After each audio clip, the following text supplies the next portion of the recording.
चुनाव जीतते ही Donald Trump action में आ गए हैं। उन्होंने रूस के राष्ट्रपति पुतिन को फोन कर चेतावनी दी। ट्रंप ने पुतिन से बातचीत में कहा कि हमें युद्ध रोकने के उपायों पर ध्यान देना चाहिए। यूरोप में हमारी सेनाएं मौजूद हैं। इसको देखते हुए रक्षा विशेषज्ञों ने उम्मीद जताई है कि रूस यूक्रेन युद्ध जल्द ही समाप्त हो जाएगा। वॉशिंगटन पोस्ट ने अपनी रिपोर्ट में बड़ा दावा किया है, जिसके अनुसार अमेरिका के नवनिर्वाचित राष्ट्रपति डोनाल्ड ट्रंप और रूसी राष्ट्रपति व्लादिमीर पुतिन के बीच फोन पर बात हुई है, जिसमें ट्रंप ने पुतिन से यूक्रेन में युद्ध को न बढ़ाने को कहा है।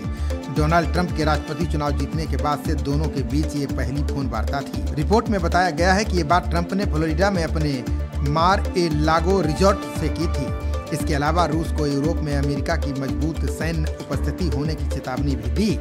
वॉशिंगटन पोस्ट ने मामले की जानकारी रखने वाले अज्ञात स्रोतों के हवाले से बताया कि डोनाल्ड ट्रंप ने संघर्ष को समाप्त करने की आवश्यकता पर जोर दिया। उन्होंने इस मुद्दे पर मॉस्को के साथ भविष्य की बातचीत में शामिल होने की इच्छा का संकेत भी दिया। इस संवाद को 2.5 साल से ज्यादा समय से चल रहे यूक्रेन संघर्ष को खत्म करने की क्षमता के रूप में देखा जा रहा है। बता दें कि ट्रंप लड़ाई को खत्म करने पर जोर देते रहे हैं। इसके साथ ही उन्होंने अमेरिका की तरफ से कीव को दिए जाने वाले अरबों डॉलर के समर्थन को लेकर भी असहमति जाहिर की है। बता दें कि इसके एक दिन पहले डोनाल्ड ट्रंप और यूक्रेन के राष्ट्रपति वोलोदिमीर जेलेंस्की के बीच फोन पर बात हुई थी, जिसमें अरबपति कारोबारी और ट्रंप के करीबी एलन मस्क भी शामिल थे।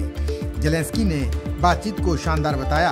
उन्होंने आने वाले प्रशासन के साथ निरंतर संवाद और सहयोग के बारे में उम्मीद जताई। रिपोर्ट में बताया गया है कि रूस के साथ कथित कॉल के बारे में यूक्रेनी सरकार को सूचित किया गया था। उन्होंने इस पर किसी प्रकार की आपत्ति नहीं जताई है। वहीं यूक्रेनी विदेश मंत्रालय ने इसका खंडन किया है। मंत्रालय के अनुसार कीव को इस कॉल के बारे में कोई शुरुआती जानकारी नहीं दी गई थी और उन्होंने रिपोर्ट को झूठा करार दिया। दूसरी ओर रूसी रक्षा मंत्री का भी इस पर बयान आया। क्रेमलिन ने पुष्टि की कि पुतिन ट्रंप के साथ यूक्रेन पर चर्चा करने के लिए तैयार हैं। उन्होंने ये भी स्पष्ट किया कि इसका मतलब ये नहीं है कि रूस अपनी मांगों को बदलने के लिए तैयार है। रूस चाहता है कि यूक्रेन नाटो में शामिल होने की अपनी योजना छोड़ दे। इसके साथ ही वर्तमान में रूस के कब्जे वाले 4 क्षेत्रों को यूक्रेन में शामिल करने के अपने विचार को त्याग दे। खबरों का सिलसिला जारी रहेगा। देखते रहिए जनप्रवाद। नमस्कार।